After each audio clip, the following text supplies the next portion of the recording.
I'm on to my next and final group of Saturday Superlatives this series. At least final for this week. I think I'll do at least one more week. I know there's looks like in addition to conference championship games, there'll be some other games played. So obviously, Sarah Fuller, who everyone's been watching, she got her first two PATs down, and I think the biggest contribution she's given to the team there is just emotional lift.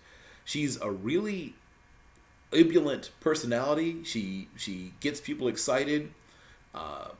She's leaving to go to North Texas. I don't think she'll continue her football career there, but I know she'll continue her soccer career as a grad transfer. But she's just a great human being, and I hope at some point she goes into something where the public can continue to watch her, whether it be as on-camera talent, calling games, soccer, maybe football, probably more likely soccer. But she's just a lift to that team. And though Vanderbilt's a bad team having a bad season, she's been one of the few bright spots.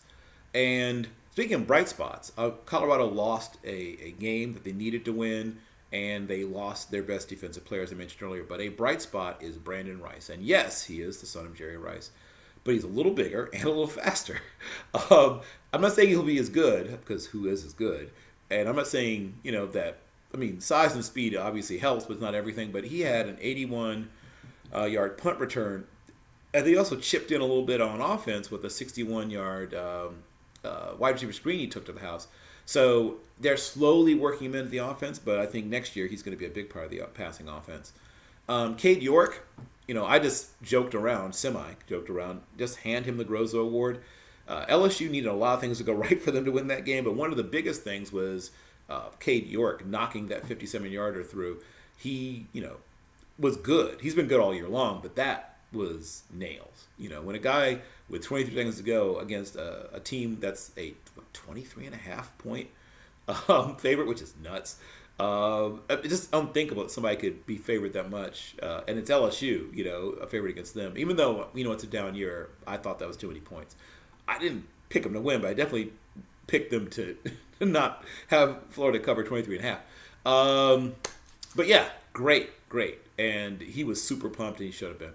DeVonta Smith, right? We often talk about him as a wide receiver. He's a terrific return man. He had an 84-yard punt return, and he looked like, obviously it wasn't great coverage, but you could tell that he's going to be able to do that at the next level as well as play receiver. Jake Oldroyd at BYU, so many kickers were good this week. People always talk about college kickers. No, good kicking. 50-yarder, a 29-yarder, was good on all his PATs. And once again, one of those guys, we don't used to think of kickers as team leaders. You can tell he's a guy that they trust, though. And I have to talk about Jalen Virgil. He's another terrific return individual. His great return man. 100-yard kickoff return. And, he's slowly but surely becoming a better receiver as well. But he's right now already a weapon in special teams.